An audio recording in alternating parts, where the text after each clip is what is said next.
오늘 여러분께 들려드릴 이야기는 정말 충격적입니다.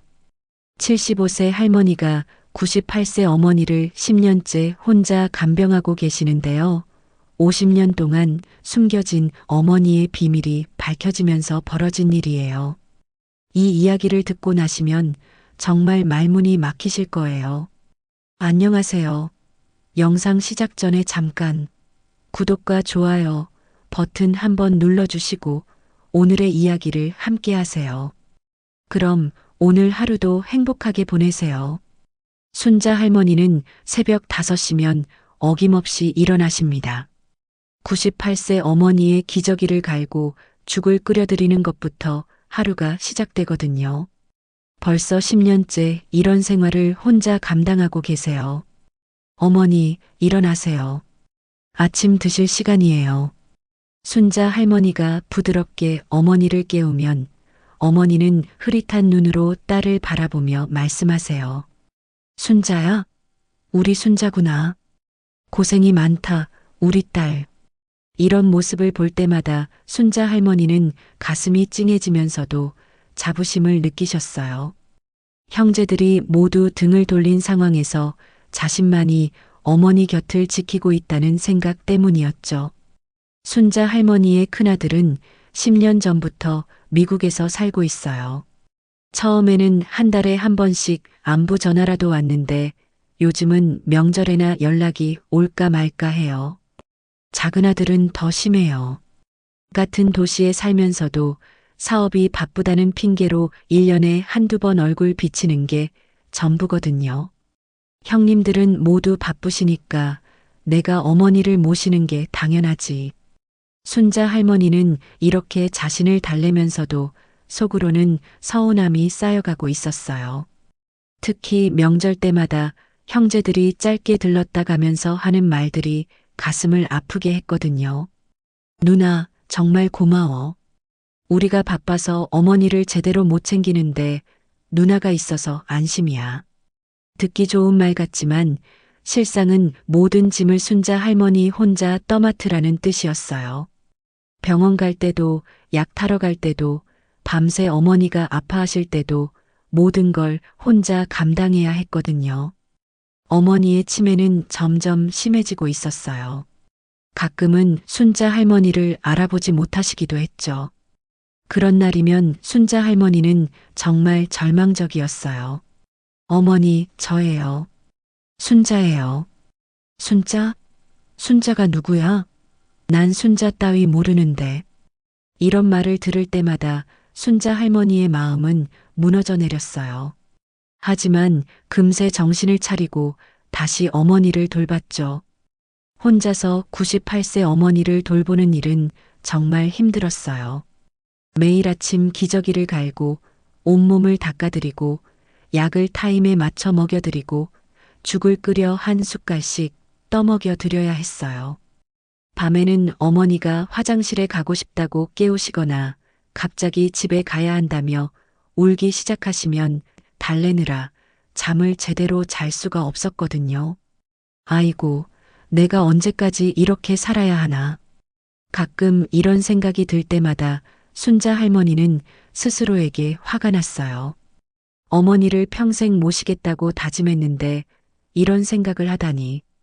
그러면 더욱 정성스럽게 어머니를 돌봤죠. 남편이 5년 전에 돌아가신 후로는 정말 외로웠어요. 남편이 살아계실 때는 그래도 어머니 간병을 함께 도와주셨거든요. 어머니가 밤새 깨시는 날이면 남편이 대신 지켜보기도 하고 병원에 갈 때도 함께 따라가 주셨어요. 여보, 내가 어떻게 해야 할까요? 이 모든 걸 혼자 감당하기가 너무 힘들어요. 혼자 있을 때면 이렇게 돌아가신 남편께 중얼거리기도 했어요. 대답이 돌아올 리 없다는 걸 알면서도 말이에요. 그런데도 순자 할머니는 자부심이 있었어요. 동네 사람들이 모두 자신을 효녀라고 칭찬해 주거든요. 순자 씨, 정말 대단해요. 98세 어머님을 혼자서 그렇게 정성스럽게 모시다니. 요즘 같은 세상에 흔치 않은 일이에요. 맞아요. 순자 씨 같은 분이 진짜 효자죠. 형제들은 다 어디 가고 혼자서만. 이런 칭찬을 들을 때마다 순자 할머니는 뿌듯했어요. 비록 힘들지만 자신이 하고 있는 일이 옳다는 확신이 들었거든요. 어머니가 제일 믿는 건 나뿐이야. 형님들은 바쁘시니까 어쩔 수 없고 내가 끝까지 모셔야지. 이런 마음가짐으로 버텨왔어요. 하루하루가 똑같은 일의 반복이었지만 그래도 어머니가 건강하게 살아계신다는 것만으로도 감사했죠. 어머니는 가끔 정신이 맑을 때면 순자 할머니의 손을 잡고 말씀하세요. 순자야, 고맙다. 내가 아니었으면 엄마가 어쩔 뻔했니? 이런 말을 들을 때마다 순자 할머니는 모든 고생이 보상받는 기분이었어요. 10년간의 간병 생활이 힘들지만 보람 있게 느껴지는 순간이었거든요. 동네 마트에 장을 보러 갈 때도 어머니를 혼자 두고 갈 수 없어서 항상 30분 이내로 서둘러 다녀와야 했어요. 친구들과 수다 떨 시간도 자신만의 시간도 거의 없었죠. 모든 것이 어머니 중심으로 돌아가는 생활이었어요. 순자야, 어디 갔다 왔어? 너 없으니까 무서웠잖아. 잠깐 나갔다 와도 어머니는 이렇게 말씀하셨어요. 치매 때문에 시간 감각이 없어서 10분만 나가도 하루 종일 나간 것처럼 느끼시는 거예요. 그래도 순자 할머니는 참았어요. 어머니가 자신만을 의지하고 있다는 생각에 더욱 헌신적으로 돌봤거든요. 자신이 아니면 누가 어머니를 이렇게 정성스럽게 돌볼 수 있겠냐는 자부심도 있었고요. 이웃들도 순자 할머니의 효심을 높이 샀어요. 순자 씨는 정말 성인이에요. 저런 마음씨를 가진 사람이 몇이나 될까요? 98세까지 사신 어머님도 복이 많으신 거예요. 순자 씨 같은 딸을 두셔서 말이에요. 이런 말들을 들으면서 순자 할머니는 자신의 삶이 의미 있다고 느꼈어요. 비록 자유롭지 못하고 힘들지만 사람으로서 해야 할 도리를 다하고 있다는 생각이었거든요. 어머니의 하루 일과는 정해져 있었어요. 아침 6시에 기상해서 세수시켜드리고 죽을 먹여드리고 약을 드시게 하고 오전에는 햇볕 쬐이며 산책시켜드리고 점심 먹이고 오후에는 낮잠 재우고 저녁에는 또 약 챙겨드리고 밤에는 기저귀 갈고 이런 일들을 10년간 한 번도 빠뜨리지 않고 해왔어요. 가끔 어머니가 아프시면 순자 할머니는 더욱 바빠졌어요. 병원에 모시고 가야 하는데 98세 어머니를 혼자서 부축해서 모시고 가는 일은 정말 어려웠거든요. 어머니, 천천히 가세요. 다리 아프시죠? 제가 부축해 드릴게요. 계단을 하나씩 내려갈 때마다 순자 할머니의 다리도 후들거렸어요.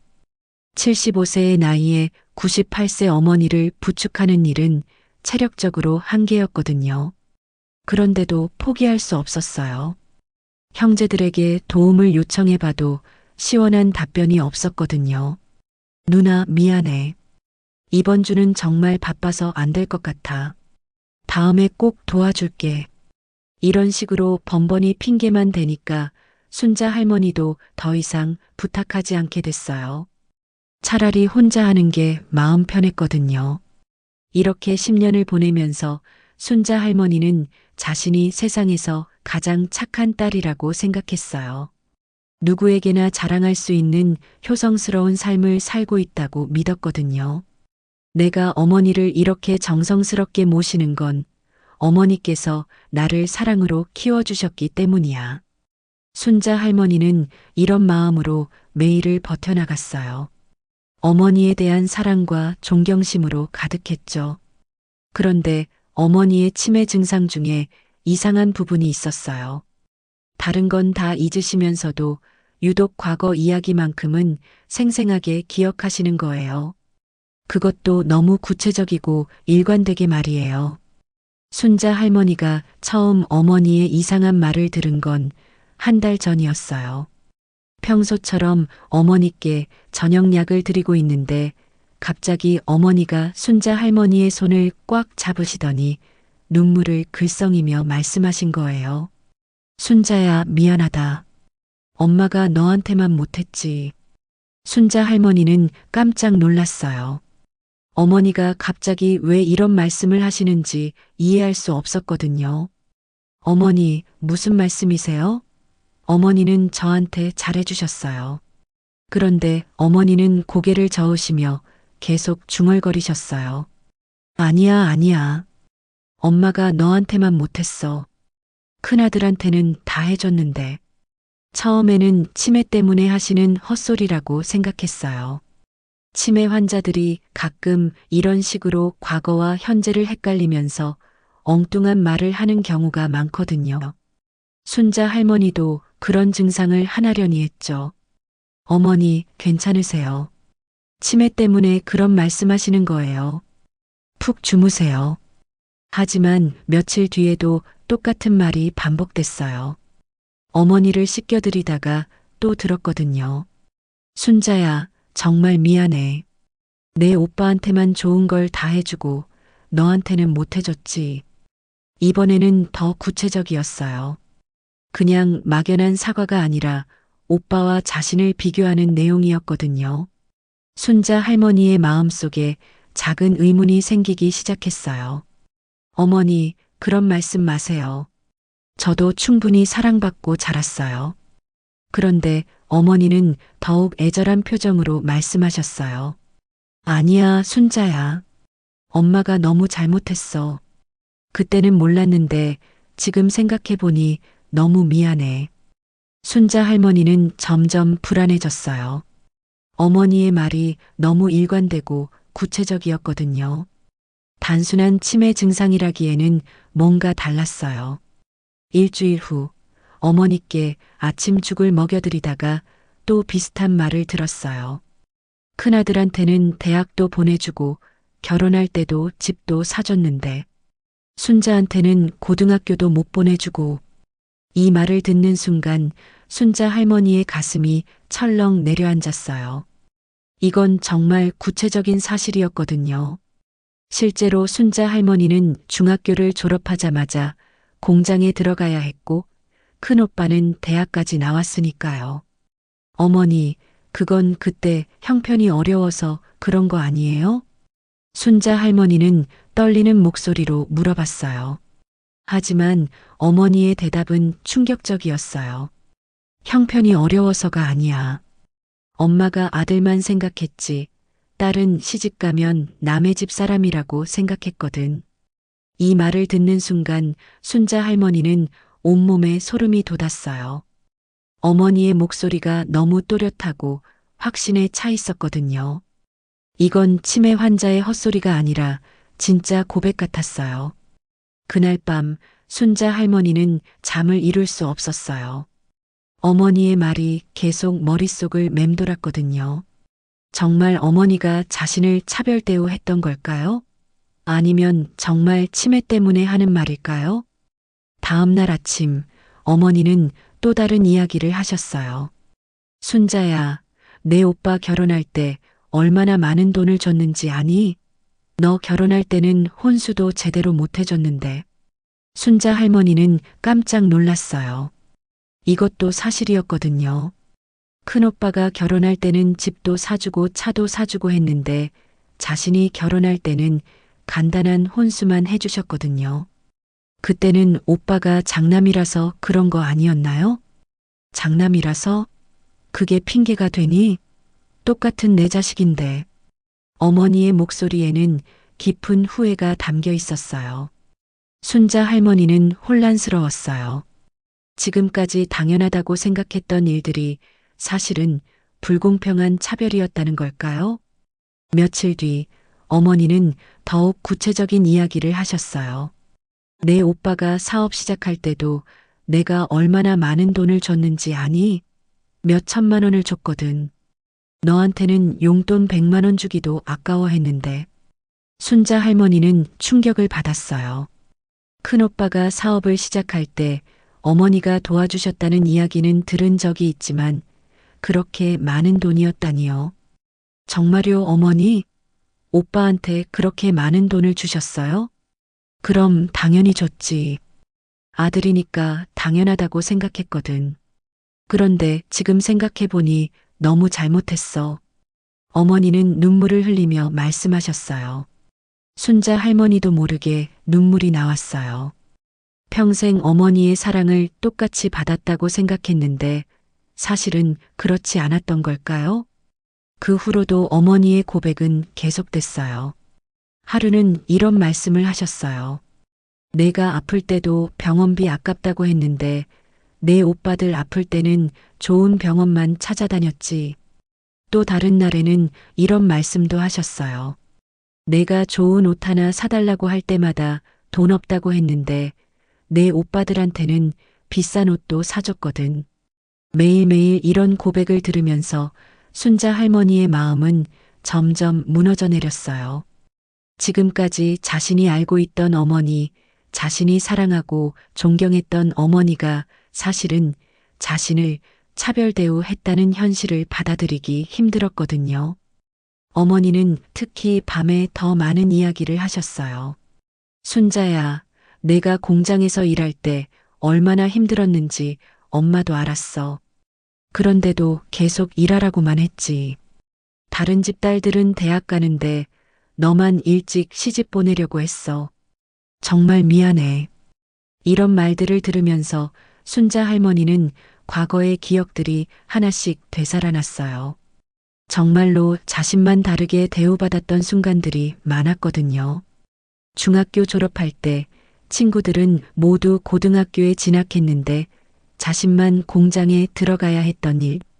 그때 어머니는 우리 형편의 딸까지 공부시킬 여유는 없다고 하셨거든요. 결혼할 때도 마찬가지였어요.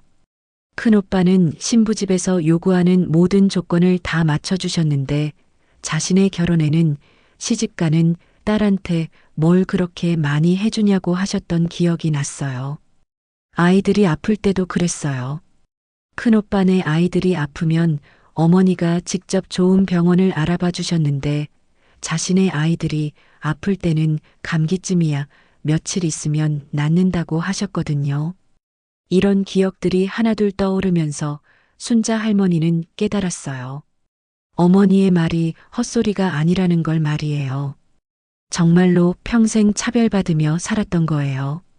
그런데 가장 충격적인 건 어머니가 이 모든 걸 기억하고 계시면서도 지금까지 모른 척 하고 계셨다는 사실이었어요.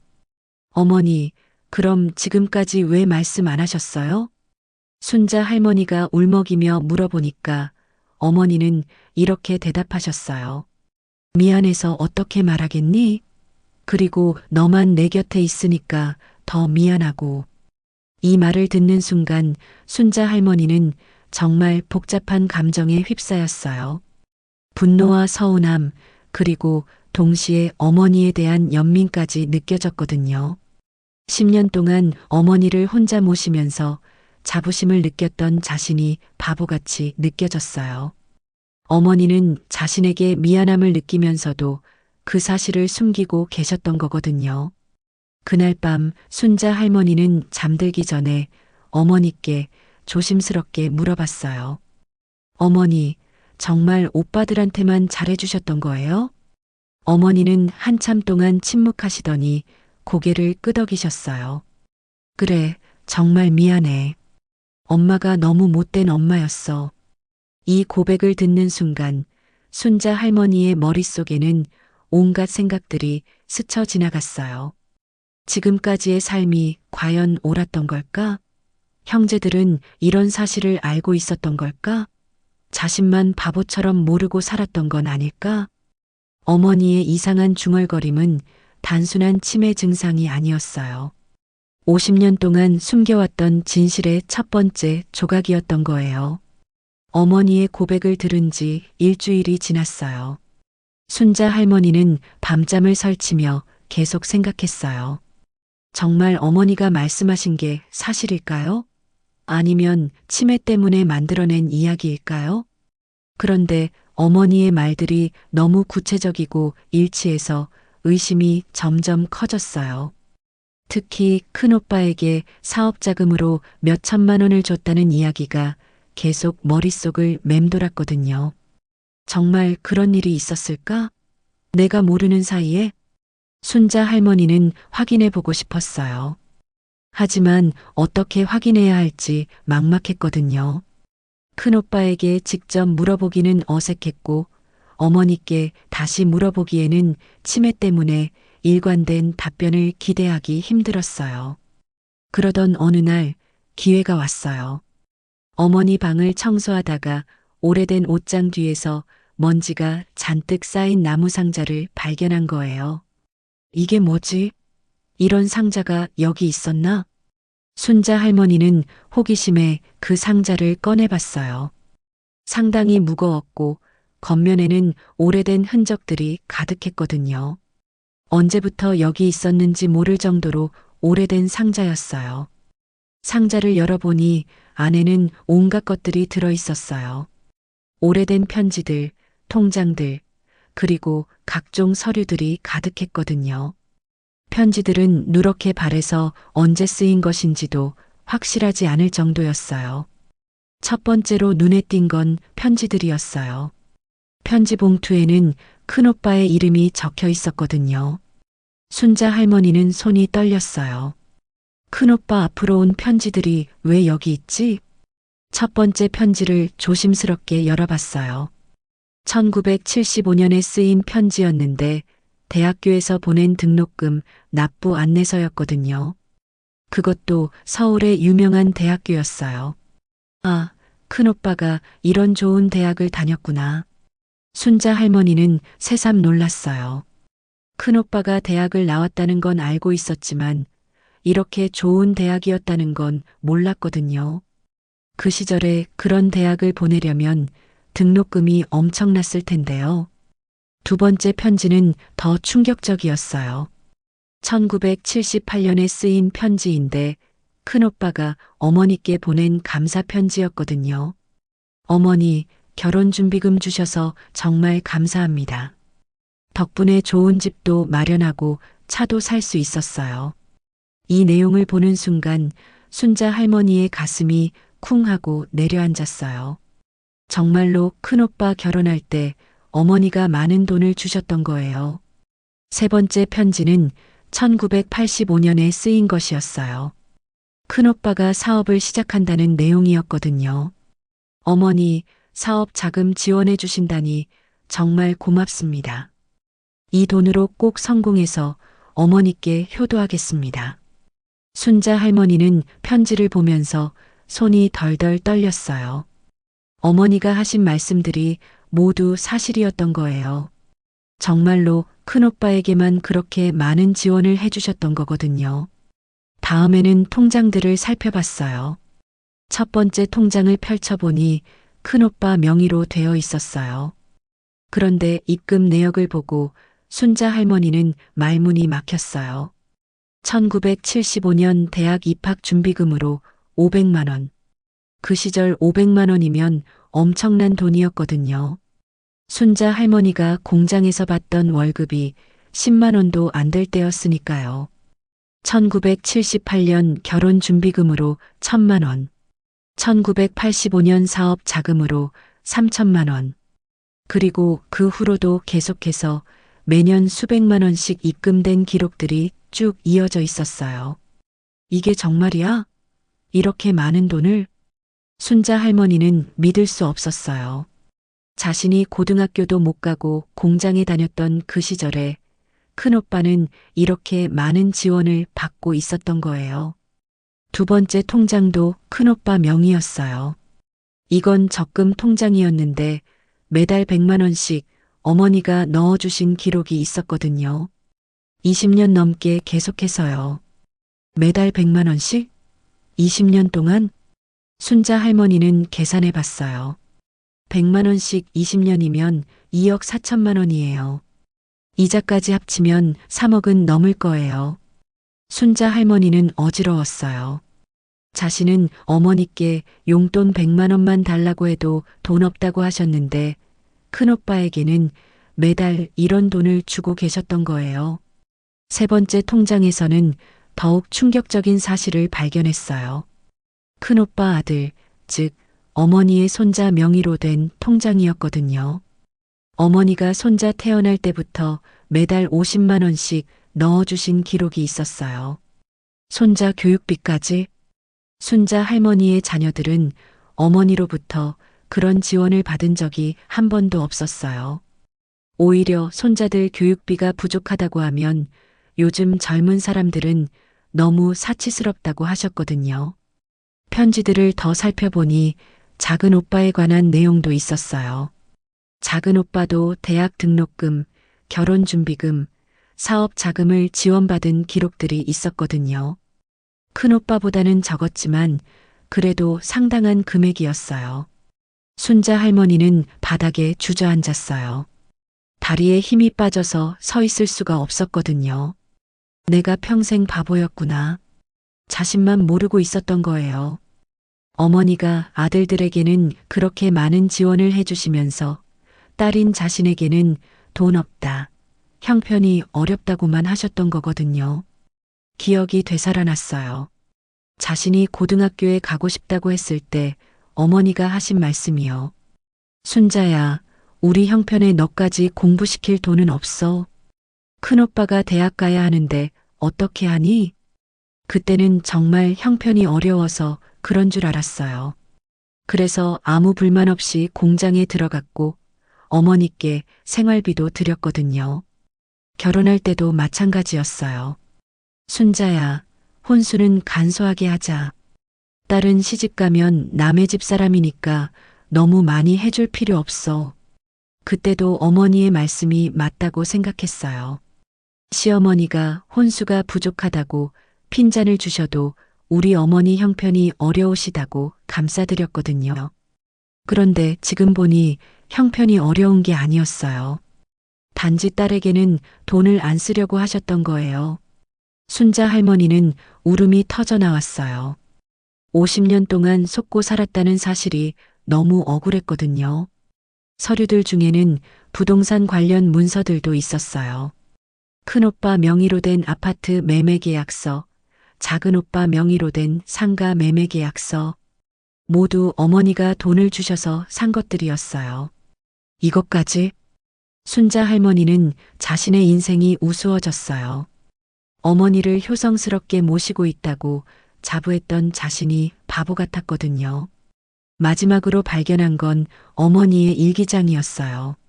몇 페이지를 넘겨보니 충격적인 내용이 적혀 있었어요.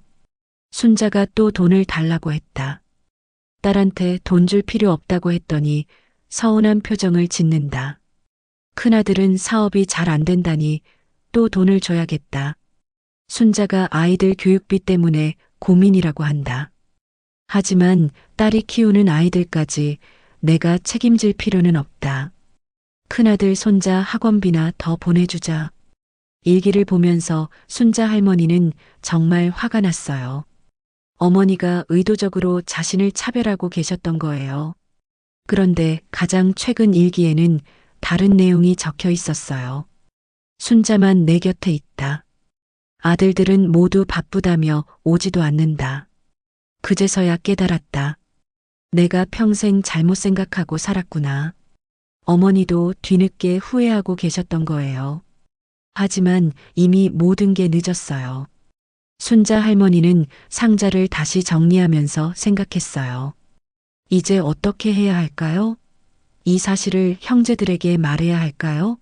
아니면 그냥 모르는 척 해야 할까요? 하지만 한 가지는 확실했어요. 50년 동안 숨겨져 있던 진실이 드디어 모습을 드러낸 거예요. 그리고 이 진실은 순자 할머니의 인생을 완전히 바꿔놓을 거라는 사실도 말이에요. 상자 속 증거들을 모두 확인한 순자 할머니는 며칠 동안 아무 말도 할 수 없었어요. 머릿속이 하얗게 변해버렸거든요. 50년간 자신이 믿고 살아온 모든 것들이 거짓이었다는 충격이 너무 컸어요. 내가 정말 바보였구나. 평생 속고 살았어. 순자 할머니는 과거의 기억들을 하나씩 되짚어 봤어요. 그런데 이제는 모든 기억이 다르게 보였어요. 어머니의 말과 행동 하나하나가 새로운 의미로 다가왔거든요. 중학교 3학년 때였어요. 순자 할머니가 고등학교에 가고 싶다고 말했을 때 어머니의 반응이 선명하게 떠올랐어요. 순자야, 우리 집 형편에 너까지 학교 보낼 돈은 없어. 큰오빠가 대학 갈 돈도 마련해야 하는데. 그때 순자 할머니는 정말 순진하게 믿었어요. 우리 집이 가난해서 어쩔 수 없다고 생각했거든요. 그래서 아무런 불평 없이 공장에 들어갔어요. 어머니, 제가 돈 벌어서 오빠 대학 등록금도 도와드릴게요. 당시 순자 할머니는 이렇게까지 말했어요. 가족을 위해 자신이 희생하는 게 당연하다고 생각했거든요. 그런데 지금 와서 생각해 보니 그 시절에도 어머니는 큰오빠를 위해 500만 원이나 준비해 두고 계셨던 거예요. 공장에서 일하던 첫날도 기억났어요. 15살의 어린 나이에 시작한 공장 일은 정말 힘들었어요. 하루 종일 서서 일해야 했고 손가락이 다 부르트고 어깨와 허리가 아파서 밤에 잠을 못 잘 정도였거든요. 엄마, 너무 힘들어요. 정말 학교 못 가는 거예요? 집에 와서 이렇게 말하면 어머니는 항상 같은 대답을 하셨어요. 순자야, 참아야 해. 우리 형편이 이런데 어쩌겠니? 내가 돈 벌어야 큰오빠도 공부할 수 있어. 그 말을 듣고 순자 할머니는 더욱 열심히 일했어요. 오빠를 위해서라면 자신의 희생쯤은 아무것도 아니라고 생각했거든요. 그런데 지금 생각해보니 그때 어머니는 이미 큰오빠 대학 등록금을 다 준비해 놓고 계셨어요. 순자 할머니가 힘들게 번 돈이 없어도 큰오빠는 충분히 대학을 갈 수 있었던 거예요. 그럼 내 돈은 어디에 쓰셨던 거지? 순자 할머니는 계산해 봤어요. 자신이 15살부터 결혼할 때까지 8년 동안 어머니께 드린 생활비가 얼마나 될지 말이에요. 당시 월급이 10만 원 정도였는데 그중 7만 원은 집에 드렸거든요. 8년 동안 매달 7만 원이면 672만 원이에요. 그 시절 돈으로는 엄청난 금액이었거든요. 그 돈이면 자신도 충분히 고등학교는 갈 수 있었을 텐데요. 결혼할 때의 기억도 되살아났어요. 순자 할머니가 결혼을 앞두고 어머니께 혼수를 부탁했을 때의 일이에요. 어머니, 신랑 집에서 혼수 준비는 어떻게 하나요? 순자야, 우리 형편에 많은 혼수는 못 해줘. 딸은 시집 가면 남의 집 사람이니까 너무 많이 해줄 필요 없어. 그래서 순자 할머니는 정말 간소한 혼수로 결혼했어요. 이불 몇 채와 간단한 살림살이가 전부였거든요. 시어머니가 이게 뭐야? 혼수라고 가져온 게 고작 이것뿐이야? 라고 핀잔을 줄 때도 어머니를 감쌌어요. 우리 어머니께서 형편이 어려우셔서 그래요. 그런데 큰오빠가 결혼할 때는 어땠을까요? 상자에서 본 편지를 보면 1,000만 원이나 지원해 주셨어요. 그 시절 1,000만 원이면 집 한 채를 살 수 있는 돈이었거든요. 정말 화가 나. 순자 할머니는 주먹을 꽉 쥐었어요. 평생 어머니 말만 믿고 살았는데 그 모든 게 거짓말이었던 거예요. 자녀들이 어릴 때 일도 떠올랐어요. 순자 할머니의 큰딸이 피아노를 배우고 싶다고 했을 때의 일이에요. 할머니, 저도 피아노 배우고 싶어요. 친구들은 다 배우는데 저만 못 배워요. 순자 할머니가 어머니께 말씀드리니 어머니의 반응은 차가웠어요. 순자야, 시집간 딸의 아이들까지 내가 돌봐야 하니? 피아노는 무슨 피아노야. 그런 사치는 나중에 여유 있을 때 해. 그런데 큰오빠 아들, 즉 어머니의 손자는 어땠을까요?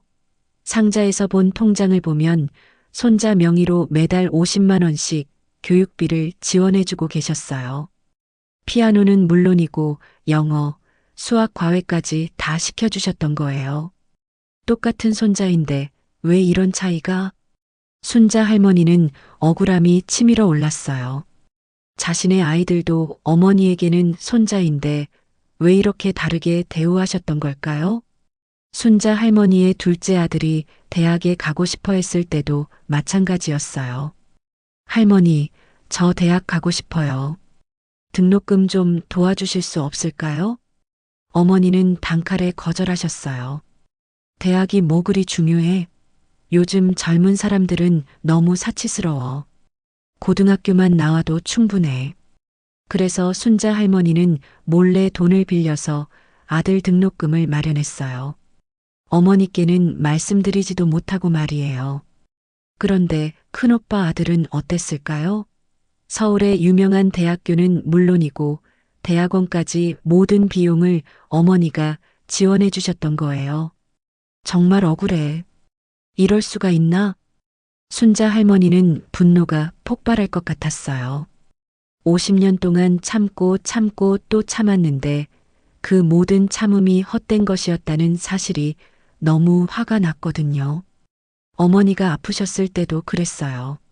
순자 할머니가 어머니, 큰 병원에서 정밀검사 받아보세요라고 하면 항상 같은 답변이었어요. 돈 아까워서 어떻게 해? 나이 들면 여기저기 아픈 게 당연한 거야. 그래서 순자 할머니는 자신의 용돈을 모아서 어머니를 좋은 병원에 모시고 갔어요. 그런데 큰오빠나 작은오빠가 아플 때는 어머니가 먼저 나서서 좋은 병원을 찾아주셨거든요. 내 돈으로 어머니 병원비를 댔는데 오빠들한테는 어머니가 병원비를 대주시고 이런 일들이 한두 번이 아니었어요. 평생에 걸쳐 계속된 차별이었던 거예요. 가장 기가 막힌 건 어머니가 하신 말씀이었어요. 순자 할머니가 어려울 때마다 항상 하신 말씀이 있었거든요. 순자야, 엄마도 도와주고 싶지만 정말 돈이 없어. 미안하다. 그런데 실제로는 큰오빠와 작은오빠에게 수억 원을 지원해주고 계셨던 거예요. 순자 할머니에게만 돈 없다고 하신 거였어요. 50년 동안 거짓말만 하셨던 거네. 순자 할머니는 어머니에 대한 모든 믿음이 무너져 내렸어요. 지금까지 존경하고 사랑했던 어머니가 사실은 자신을 속이고 차별해온 분이었던 거예요. 그런데 가장 화가 나는 건 형제들의 태도였어요. 분명히 큰오빠와 작은오빠는 이런 사실을 알고 있었을 거예요. 그런데도 지금까지 아무 말 없이 순자 할머니가 혼자 어머니를 모시도록 내버려 둔 거였어요. 형님들도 알고 있었겠지? 내가 바보인 줄 알고 우습게 봤겠네. 순자 할머니는 지금까지의 모든 것이 우스워졌어요. 자신이 효성스러운 딸이라고 자부했던 것도 어머니를 사랑한다고 생각했던 것도 모두 헛된 일이었던 거예요. 그날 밤 순자 할머니는 어머니의 잠자리를 봐드리면서 생각했어요. 이제 어떻게 해야 하지? 계속 이렇게 모른 척 해야 할까? 아니면 진실을 밝혀야 할까? 어머니는 평화롭게 주무시고 계셨어요. 50년 동안 숨겨온 비밀이 들통났다는 사실도 모르신 채로 말이에요. 순자 할머니는 결심했어요. 더 이상 혼자 감당할 수는 없다고 말이에요. 형제들에게 이 사실을 알려야겠다고 생각했거든요. 50년간의 침묵을 깨뜨릴 때가 온 거예요. 순자 할머니는 며칠을 고민했어요.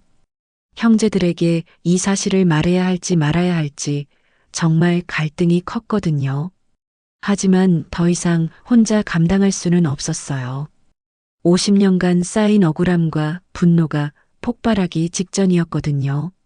드디어 결심을 굳힌 순자 할머니는 큰오빠에게 국제전화를 걸었어요. 미국에 살고 있는 큰오빠와는 몇 달 만에 하는 통화였어요. 여보세요? 형님, 저 순자예요. 아, 순자야. 어머니는 괜찮으시고?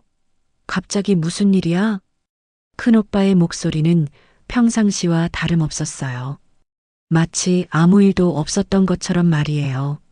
순자 할머니는 심호흡을 하고 말을 꺼냈어요. 형님, 어머니 방을 정리하다가 오래된 상자를 발견했어요. 그 안에 형님 앞으로 온 편지들과 통장들이 있더라고요. 전화 너머로 순간 침묵이 흘렀어요. 큰오빠가 당황하고 있다는 걸 순자 할머니도 느낄 수 있었거든요. 그게 뭘 발견했다는 거야? 형님이 대학 다닐 때부터 지금까지 어머니께서 얼마나 많은 돈을 주셨는지 다 알았어요. 대학 등록금 500만 원, 결혼 준비금 1000만 원, 사업 자금 3천만 원, 그리고 매달 100만 원씩 20년 넘게 적금까지. 순자 할머니의 목소리는 점점 떨렸어요. 이런 말을 하는 것만으로도 가슴이 미어지는 것 같았거든요. 그래서 뭐 어쩌라고? 그게 뭐 문제야? 큰오빠의 대답은 순자 할머니를 더욱 분노하게 만들었어요. 미안함이나 당황함은 전혀 없고 오히려 당당한 태도였거든요. 문제가 뭐냐고요? 형님은 그렇게 많은 지원을 받으면서 저한테는 아무 말도 안 하셨잖아요. 저는 고등학교도 못 가고 공장에서 일했는데 말이에요. 그건 그때 어머니께서 결정하신 일이잖아. 나는 어머니가 주신다고 해서 받은 것뿐이야. 뭐가 잘못된 거야? 큰오빠의 말을 듣고 순자 할머니는 정말 화가 치밀어 올랐어요. 50년 동안의 차별을 당연하게 받아들이라는 말처럼 들렸거든요. 형님, 저도 어머니의 딸이에요. 왜 저한테만 그렇게 못하신 걸까요? 제가 뭘 잘못했길래? 순자야, 너도 이제 나이가 있는데 그런 불평을 하면 안 되지. 그때는 그런 시대였잖아. 장남이 집안을 이어가야 한다고 생각하는 시절이었고, 큰오빠는 마치 자신이 피해자인 것처럼 말했어요. 순자 할머니의 억울함은 전혀 이해하려 하지 않았거든요. 그런 시대였다고요? 그럼 지금이라도 잘못됐다고 인정하셔야 하는 거 아니에요? 어머니를 10년째 혼자 모시고 있는 것도 저인데. 그거야 내가 한국에 있으니까 어쩔 수 없는 거 아니야? 나는 미국에 살고 있어서 어머니를 모실 수 없잖아. 큰오빠의 말은 점점 더 화나게 만들었어요. 마치 어머니 간병이 순자 할머니의 당연한 의무인 것처럼 말하는 거예요. 그럼 형님은 어머니께서 그렇게 많은 돈을 주신 게 당연하다고 생각하세요? 저는 평생 차별받으면서도 참아야 하는 게 당연하고요. 순자야, 과거 일을 가지고 왜 이래? 이미 다 지난 일인데. 지금 와서 그런 말 해봤자 뭐가 달라져? 순자 할머니는 큰오빠의 태도에 정말 실망했어요. 조금이라도 미안해하거나 이해해 줄 거라고 생각했는데 오히려 자신을 탓하는 분위기였거든요. 형님 말씀을 들어보니까 형님도 이런 사실을 다 알고 계셨던 거네요. 그런데 지금까지 저한테 아무 말씀 안 하시고 뭘 말해? 어머니께서 우리에게 주신 건 우리가 받을 자격이 있어서 주신 거야. 너도 딸로서 할 도리는 다 하고 있잖아. 이 말을 듣는 순간 순자 할머니는 폭발했어요. 할 도리요? 저만 도리를 해야 해요? 형님들은 돈만 받고 도리는 안 해도 되고요? 어머니 간병은 누가 하고 있는데요? 야, 순자야. 목소리 왜 그렇게 높여? 어머니께 들리면 어쩌려고? 들리면 어때요? 어차피 치매셔서 기억도 못 하실 텐데. 형님은 정말 뻔뻔하세요. 순자 할머니는 더 이상 참을 수 없었어요. 평생 고분고분했던 자신도 한계가 있었거든요. 이때 작은 오빠가 전화를 받았어요. 큰 오빠가 작은 오빠에게 연락한 모양이었어요. 누나, 무슨 일이야? 형님이 전화해서 누나가 화를 낸다고 하던데. 동생아, 너도 알고 있었지? 어머니께서 너희들한테만 그렇게 많은 돈을 주신 거? 그거야 당연히 알고 있었지. 그런데 그게 뭐 어때서? 어머니가 주신 거잖아. 작은 오빠의 반응도 큰 오빠와 똑같았어요. 전혀 미안해하지 않았거든요. 뭐가 어떻다고? 나는 평생 차별받으면서 살았는데 그게 어떻다는 거야? 누나, 그런 식으로 말하면 안 되지. 우리가 돈을 달라고 한 것도 아니고 어머니께서 주신 거잖아.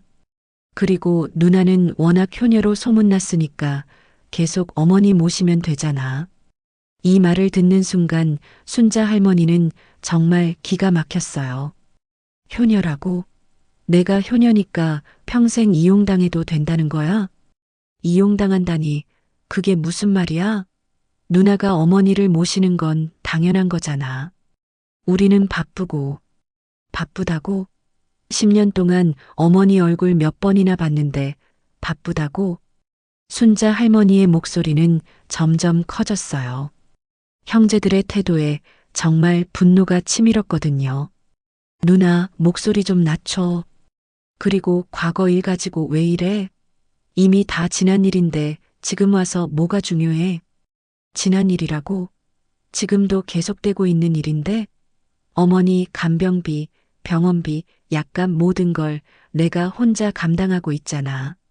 그거야 누나가 어머니와 함께 살고 있으니까 당연한 거 아니야? 우리도 도와주고 싶지만 여건이 안 되잖아. 작은 오빠의 말을 듣고 순자 할머니는 정말 허탈했어요. 형제들이 이렇게 뻔뻔할 줄은 몰랐거든요. 여건이 안 된다고? 어머니께 받은 그 많은 돈으로 뭘 했는데? 그 돈은 우리 생활하는데 다 들어갔어. 사업도 해야 하고 아이들 교육비도 많이 들고. 웃기지 마. 어머니께서 너희 아이들 교육비까지 다 지원해 주셨잖아. 순자 할머니가 이렇게 말하니까 작은 오빠도 당황했어요. 그건 어머니께서 손자들을 예뻐하셔서 그런 거야. 예뻐해서? 내 아이들도 똑같은 손자인데 왜 차별하신 건데? 누나, 그런 식으로 따지면 안 되지. 어머니께서 하신 일을 우리가 어떻게 해? 이때 큰오빠가 다시 전화에 나왔어요. 순자야, 너 지금 뭐 하는 거야? 어머니께서 우리에게 해주신 걸 가지고 왜 이래? 고맙게 받았으면 됐지. 고맙게 받았으면 됐다고요? 그럼 어머니 간병도 고맙게 받으세요. 왜 저한테만 떠넘기세요?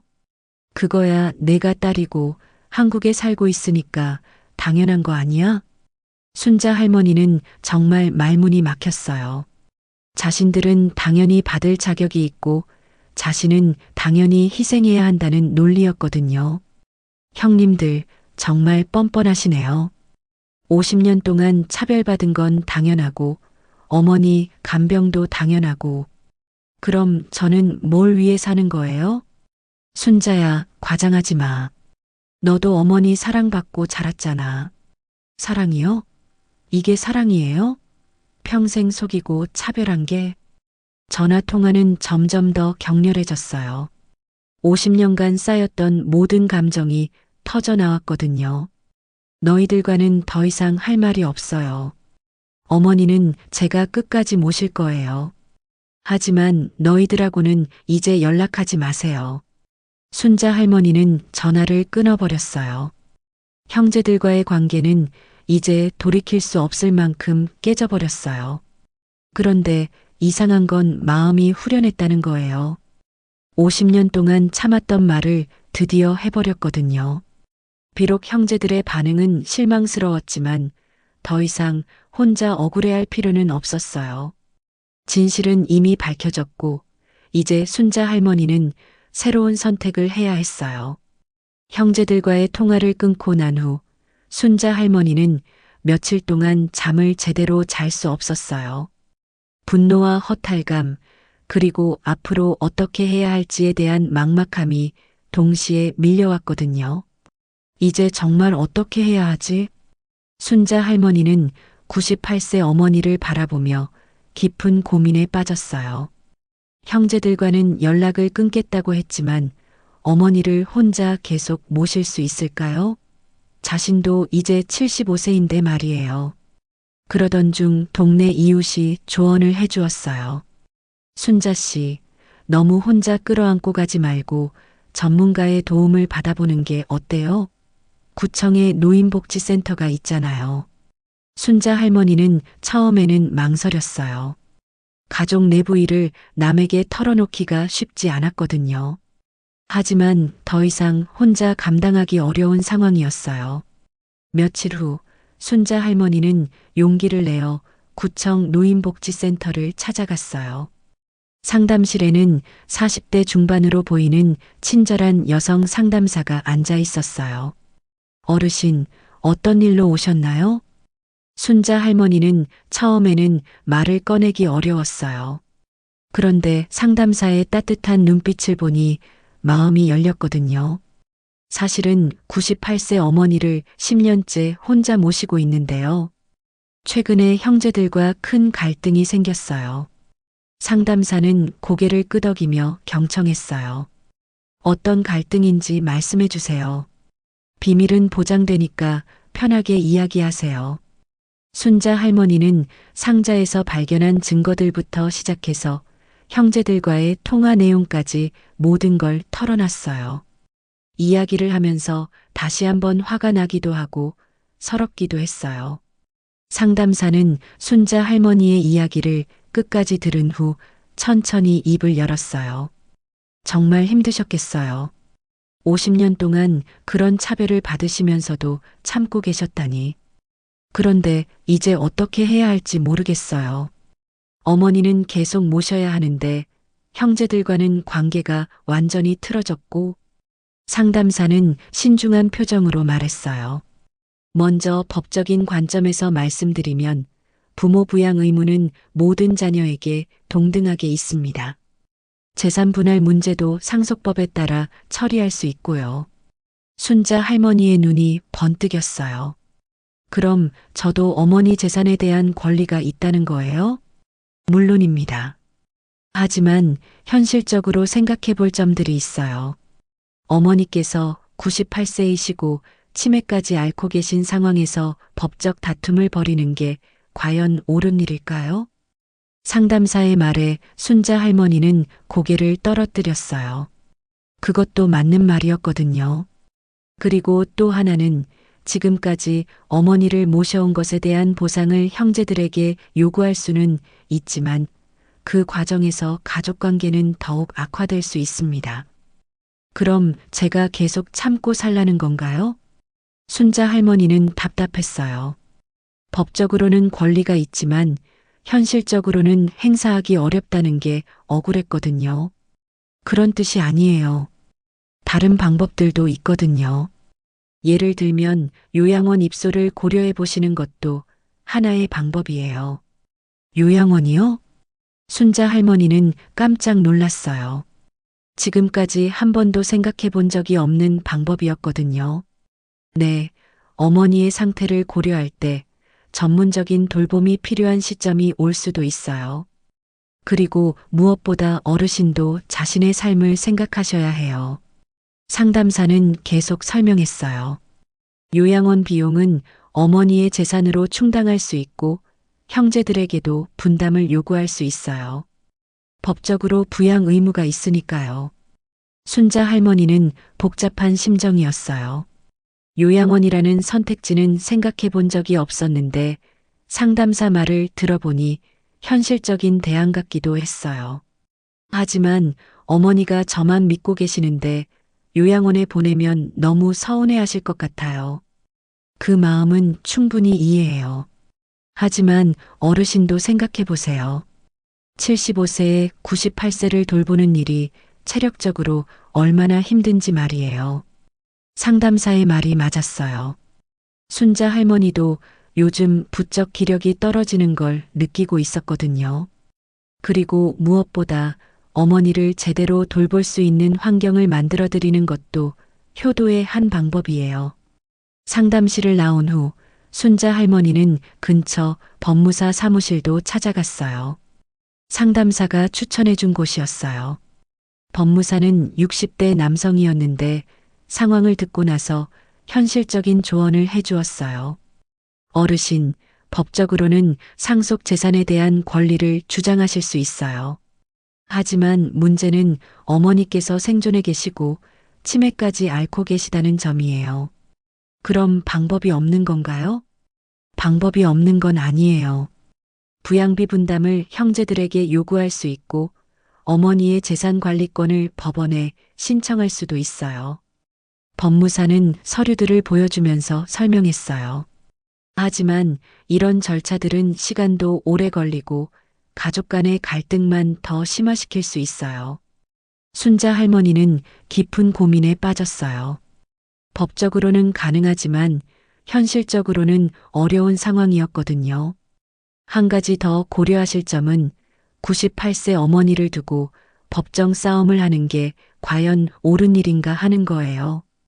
법무사의 말에 순자 할머니는 더욱 혼란스러웠어요. 집으로 돌아오는 길에 순자 할머니는 요양원을 한 곳 둘러봤어요. 상담사가 추천해 준 곳이었는데 시설이 꽤 좋아 보였어요. 어머니 같은 치매 환자분들을 위한 특별 프로그램도 있어요. 24시간 전문 간병사가 돌봐드리고요. 요양원 원장이 설명해 주는 걸 들으니 마음이 조금 움직였어요. 혼자서 돌보는 것보다 전문적인 돌봄을 받는 게 어머니에게도 좋을 것 같았거든요. 비용은 어느 정도 되나요? 한 달에 200만 원 정도예요. 치매 전담 병동이라 좀 더 비싸긴 하지만 그만큼 전문적인 케어를 받으실 수 있어요. 순자 할머니는 계산해 봤어요. 어머니의 연금과 저축으로는 충분히 감당할 수 있는 금액이었어요.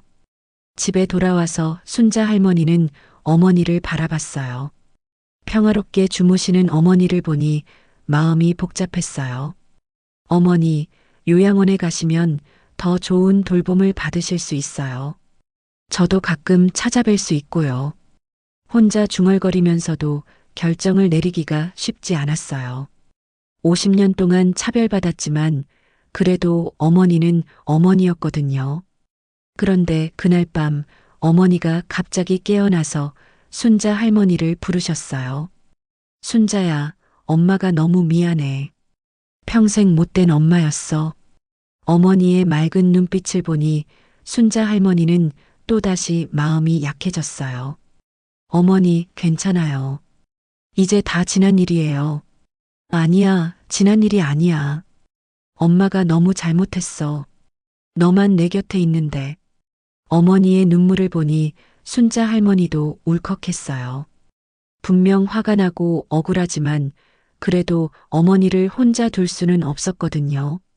하지만 동시에 자신의 삶도 생각해야 했어요. 75세의 나이에 언제까지 이렇게 살 수는 없었거든요. 효도와 공정함, 사랑과 원망 사이에서 순자 할머니는 깊은 고민에 빠져 있었어요. 어떤 선택을 해야 할지 정말 어려웠거든요. 상담을 받고 집에 돌아온 지 일주일이 지났어요. 순자 할머니는 여전히 결정을 내리지 못하고 있었어요. 요양원에 보낼지 계속 집에서 모실지 고민만 하고 있었거든요. 그런데 그날 저녁 놀라운 일이 벌어졌어요. 평소 치매 때문에 정신이 흐릿하셨던 어머니가 갑자기 맑은 정신으로 순자 할머니를 부르신 거예요. 순자야, 여기 앉아봐. 어머니의 목소리가 평소와 달리 또렷했어요. 순자 할머니는 깜짝 놀라서 어머니 곁에 앉았어요. 어머니, 오늘은 정신이 많이 맑으시네요. 응, 오늘은 머리가 맑아. 순자야, 엄마가 너한테 할 말이 있어. 어머니의 눈빛이 예전처럼 선명했어요. 치매 환자에게 가끔 생기는 맑은 순간이었거든요.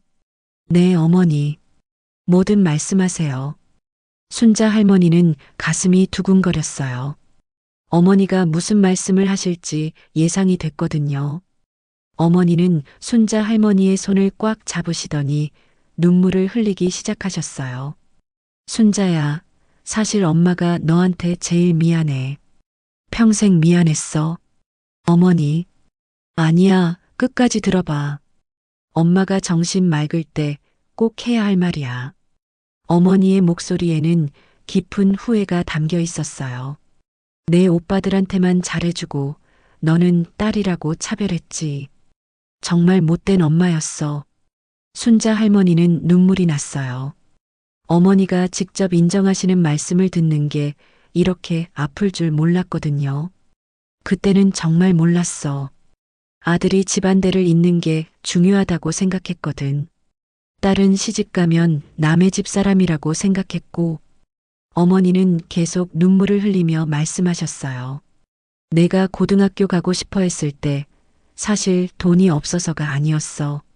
내 큰오빠 대학 등록금은 이미 준비해뒀으면서도 너한테는 돈 없다고 거짓말했지. 이 말을 들으니 순자 할머니의 가슴이 미어졌어요. 역시 모든 게 사실이었던 거예요. 어머니, 왜 그러셨어요? 저도 어머니 딸인데. 그래, 너도 내 딸이야. 그런데 난 그걸 제대로 몰랐어. 아들들만 소중하게 생각했지. 어머니는 더욱 애절한 표정으로 말씀하셨어요. 내가 공장에서 일하면서 집에 돈을 갖다 줄 때 엄마는 그 돈으로 내 오빠들 용돈을 줬어. 정말 나쁜 엄마였지. 순자 할머니는 충격을 받았어요. 자신이 힘들게 번 돈이 오빠들 용돈으로 쓰였다니요. 어머니, 그럼 제가 번 돈을 왜 오빠들한테 주셨어요? 그때는 그게 당연하다고 생각했어. 딸이 번 돈은 집안을 위해 쓰는 게 맞다고 생각했거든. 정말 어리석었지. 어머니의 고백은 계속됐어요. 내가 결혼할 때도 그랬어.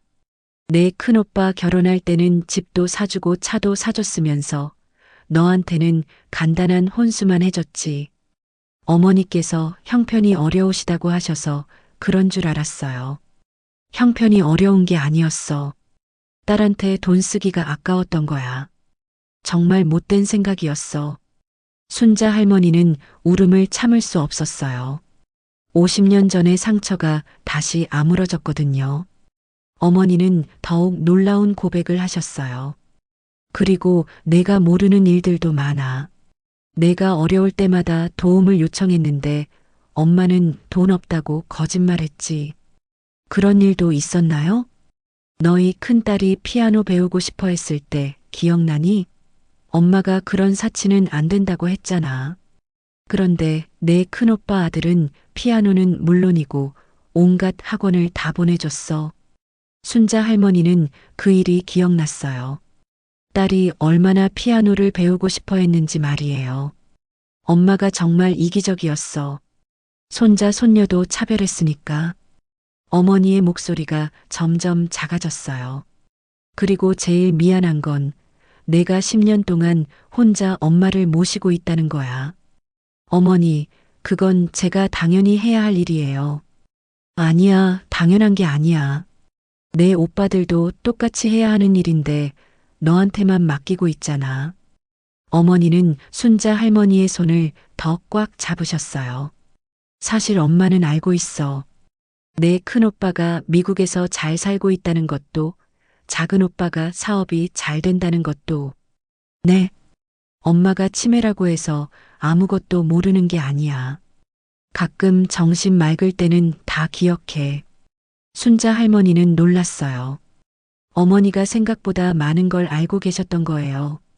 그런데도 내 오빠들은 엄마한테 오지도 않고 안부 전화도 잘 안 해. 엄마를 돌봐주는 건 너뿐이야. 어머니의 목소리가 떨렸어요. 그제서야 깨달았어. 내가 평생 잘못 생각하고 살았다는 걸 말이야.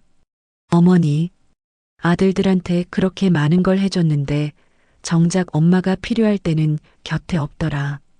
딸이라고 차별했던 너만 내 곁에 있고. 이 말을 들으니 순자 할머니는 복잡한 감정이 들었어요. 어머니가 후회하고 계시다는 게 느껴졌거든요. 내가 어렸을 때부터 참 착했어. 불공평한 대우를 받으면서도 불평 한 번 안 했지. 어머니께서 그렇게 하시는 데는 이유가 있으실 거라고 생각했어요. 이유?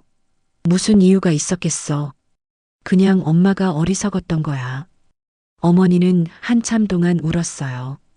순자 할머니도 함께 울었어요. 순자야, 엄마가 이제 와서 미안하다고 해봤자 소용없지만 그래도 꼭 말하고 싶었어. 어머니, 괜찮아요. 괜찮지 않아. 엄마가 내게 한 일들은 용서받을 수 없는 거야. 어머니는 순자 할머니를 꽉 안으셨어요. 그런데 이상해. 엄마가 그렇게 못하게 굴었는데도 너는 10년 동안 엄마를 버리지 않고 돌봐주고 있잖아. 어머니는 제 어머니니까요. 내 오빠들은 그런 생각 안 하는 것 같은데? 어머니의 말이 맞았어요. 형제들은 정말 매정했거든요. 순자야, 엄마가 죽고 나면 내 오빠들이 유산 때문에 나타날 거야. 그때 너는 어떻게 할 거니? 순자 할머니는 그런 생각까지는 못 해봤어요. 엄마가 내게 해준 게 없으니까 유산도 내가 많이 가져야 해. 어머니, 그런 말씀 마세요. 아니야, 당연한 거야. 10년 동안 엄마를 돌본 값도 받아야 하고, 어머니는 순자 할머니의 미래까지 걱정하고 계셨어요. 그런데 갑자기 어머니의 표정이 흐릿해지기 시작했어요. 맑은 순간이 끝나가고 있는 거예요. 순자야. 순자가 누구야? 내가 순자를 왜 부르고 있지? 어머니가 다시 치매 상태로 돌아가셨어요. 하지만 순자 할머니는 방금 전 어머니의 진심 어린 고백을 절대 잊을 수 없었어요. 그날 밤 순자 할머니는 잠들지 못했어요. 어머니의 고백이 계속 머릿속에 맴돌았거든요. 어머니도 후회하고 계시는구나. 50년 동안 품고 있었던 원망이 조금씩 누그러지는 것 같았어요. 어머니가 직접 잘못을 인정하고 사과하셨으니까요. 하지만 동시에 더 큰 결심이 섰어요. 어머니는 끝까지 자신이 모시겠지만 형제들과는 정말 연락을 끊어야겠다고 말이에요. 어머니의 마지막 고백은 순자 할머니에게 용서할 수 있는 용기를 주었지만 동시에 더 큰 분노도 안겨주었어요. 그 분노는 형제들을 향한 것이었거든요. 어머니의 진심 어린 고백을 들은 후 순자 할머니의 마음에는 큰 변화가 일어났어요. 50년 동안 품고 있던 원망과 분노가 서서히 녹아내리기 시작했거든요. 어머니도 후회하고 계셨구나. 며칠 동안 생각해 본 결과 순자 할머니는 어머니를 용서하기로 마음먹었어요. 물론 쉬운 결정은 아니었지만 98세의 어머니에게 더 이상 원망을 품고 있을 이유는 없다고 생각했거든요. 어머니, 이제 괜찮아요. 다 지난 일이에요. 치매로 인해 방금 전 대화도 기억하지 못하시는 어머니에게 순자 할머니는 조용히 말씀드렸어요. 그때는 그런 시대였으니까. 아들을 더 중요하게 생각하는 게 당연했던 시절이었잖아요. 순자 할머니는 정말로 어머니를 이해하려고 노력했어요. 1950년대에 태어나 자란 어머니에게는 그런 생각이 자연스러웠을 거라고 말이에요. 하지만 형제들에게는 다른 마음이었어요. 어머니와는 달리 형제들은 지금도 살아있고 지금도 순자 할머니를 이용하려 하고 있었거든요. 그날 저녁 순자 할머니는 중요한 결정을 내렸어요. 큰오빠와 작은오빠에게 마지막 전화를 걸기로 한 거예요. 먼저 큰오빠에게 전화를 걸었어요. 형님, 저 순자예요. 순자야. 어머니는 괜찮으시고? 큰오빠의 목소리는 여전히 무성의했어요. 어머니 안부를 묻는 것도 형식적으로 들렸거든요. 어머니는 제가 계속 모실 거예요. 하지만 형님들과는 이제 정말 연락하지 않을 거예요. 야, 순자야. 아직도 그런 말을 하고 있어? 과거 일은 다 잊어버려. 큰오빠의 반응은 예상했던 대로였어요. 여전히 자신들의 잘못을 인정하지 않았거든요. 잊어버리라고요? 50년 동안 차별받은 걸 어떻게 잊어버려요? 그런 식으로 말하면 안 되지. 우리도 나름대로 어려움이 있었어. 순자 할머니는 더 이상 들을 말이 없었어요. 형님, 어머니께서 직접 잘못하셨다고 사과하셨어요. 평생 미안했다고 하시면서 말이에요. 그건 치매 때문에 하시는 말이잖아. 아니에요. 정신 맑으실 때 하신 말씀이에요. 형님들한테만 수억 원을 주셨으면서 저한테는 돈 없다고 거짓말하신 걸 후회한다고 하셨어요. 전화 너머로 큰오빠의 한숨이 들렸어요. 순자야, 그럼 너는 이제 어쩌려고?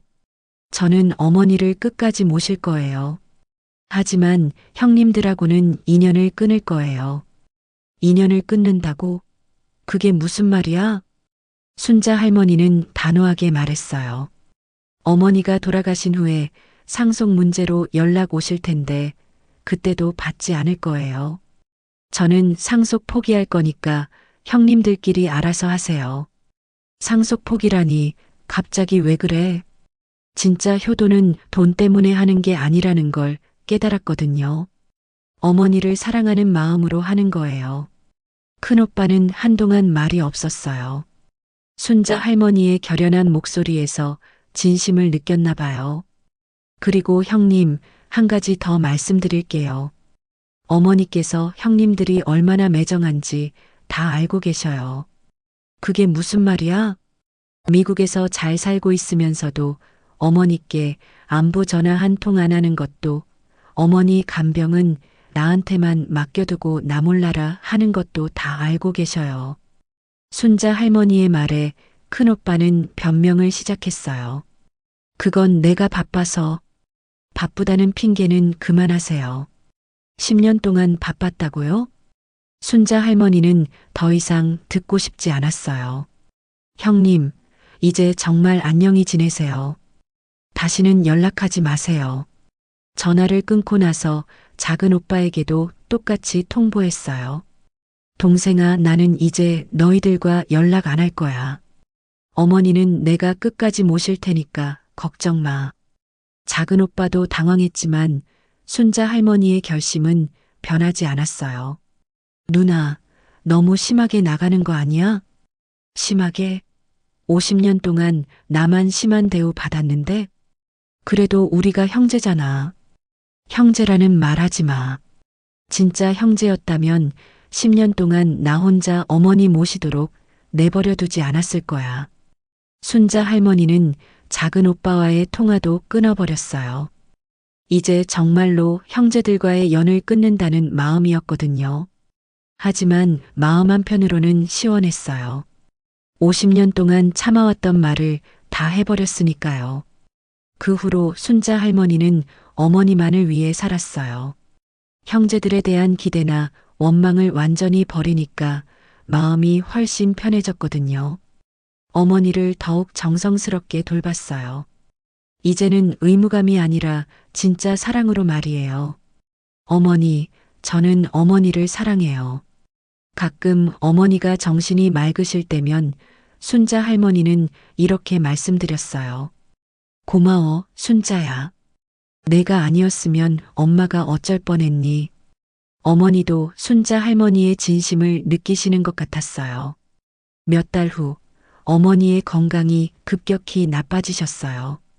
98세의 고령이라 어쩔 수 없는 일이었어요. 병원에서 순자 할머니는 어머니 곁을 지켰어요. 형제들에게는 연락하지 않았어요. 어차피 와봤자 형식적인 문안만 하고 갈 게 뻔했으니까요. 어머니의 마지막 순간이 다가왔을 때 어머니는 순자 할머니의 손을 꽉 잡으셨어요. 순자야, 고마웠어. 정말 고마웠어. 이것이 어머니가 하신 마지막 말씀이었어요. 순자 할머니는 눈물을 흘리며 대답했어요. 어머니 사랑해요. 정말 많이 사랑해요. 어머니는 평화롭게 눈을 감으셨어요. 98년의 긴 생을 마감하시는 순간이었어요. 장례식 때 형제들이 나타났어요. 하지만 순자 할머니는 그들과 말을 섞지 않았어요. 어머니를 떠나보내는 일에만 집중했거든요. 장례를 마친 후 예상했던 대로 상속 문제가 나왔어요. 큰오빠와 작은오빠는 순자 할머니에게 상속 분할을 요구했어요. 하지만 순자 할머니는 이미 마음의 준비가 되어 있었어요. 저는 상속 포기할 거예요. 형님들끼리 나눠 가지세요. 형제들은 당황했어요. 순자 할머니가 정말로 포기할 줄은 몰랐거든요. 순자야, 그래도 내 목숨 받아야지. 필요 없어요. 저는 어머니께 받을 건 다 받았거든요. 순자 할머니는 진심으로 그렇게 생각했어요. 어머니의 사랑과 마지막 고백, 그리고 진정한 효도의 의미를 깨달은 것만으로도 충분했거든요. 상속포기 서류에 서명하면서 순자 할머니는 자유로움을 느꼈어요. 이제 정말로 모든 것에서 해방된 기분이었거든요. 형제들은 어머니의 재산을 나눠 가졌지만 그들 사이의 관계도 좋지 않았어요. 돈 때문에 서로 다투기 시작했거든요. 하지만 순자 할머니는 그런 모습을 보면서도 더 이상 화가 나지 않았어요. 오히려 안쓰러웠어요. 저 사람들은 평생 돈만 생각하고 살겠구나. 순자 할머니는 이제 자신만의 새로운 삶을 시작했어요. 10년 동안 어머니 간병으로 포기했던 것들을 하나씩 찾아가기 시작했거든요. 이웃들과 수다도 떨고 친구들과 여행도 다니고 자신을 위한 시간도 가졌어요. 이제야 내 인생을 사는 기분이야. 어느 날 순자 할머니는 어머니의 사진 앞에서 이렇게 말씀드렸어요. 어머니, 저는 정말 행복해요. 어머니를 사랑으로 모실 수 있어서 감사했어요. 그리고 마지막으로 이런 말을 덧붙였어요. 어머니 사랑해요. 앞으로도 계속 사랑할게요. 순자 할머니는 깨달았어요. 진짜 효도는 돈이나 의무 때문에 하는 게 아니라 진심 어린 사랑으로 하는 거라는 걸 말이에요. 그리고 그런 사랑은 결국 자신에게도 평화와 행복을 가져다 준다는 것도 말이에요. 50년 동안 숨겨진 진실이 밝혀지면서 순자 할머니는 오히려 더 큰 사랑을 배웠어요. 원망과 분노를 버리고 용서와 사랑을 선택한 거였거든요. 그리고 그 선택이 순자 할머니를 진정으로 자유롭게 해주었어요. 삶은 언제나 후회와 그리움이 뒤섞인 길이지만 결국 남는 건 사랑뿐입니다. 오늘 영상 끝까지 함께 해주셔서 감사합니다. 구독과 좋아요 살짝 눌러주시면 큰 힘이 돼요. 댓글로 여러분의 이야기나 생각도 남겨주시면 다음 영상 속에서 꼭 함께 할게요. 오늘 하루 소소한 행복 가득하시길 바랍니다.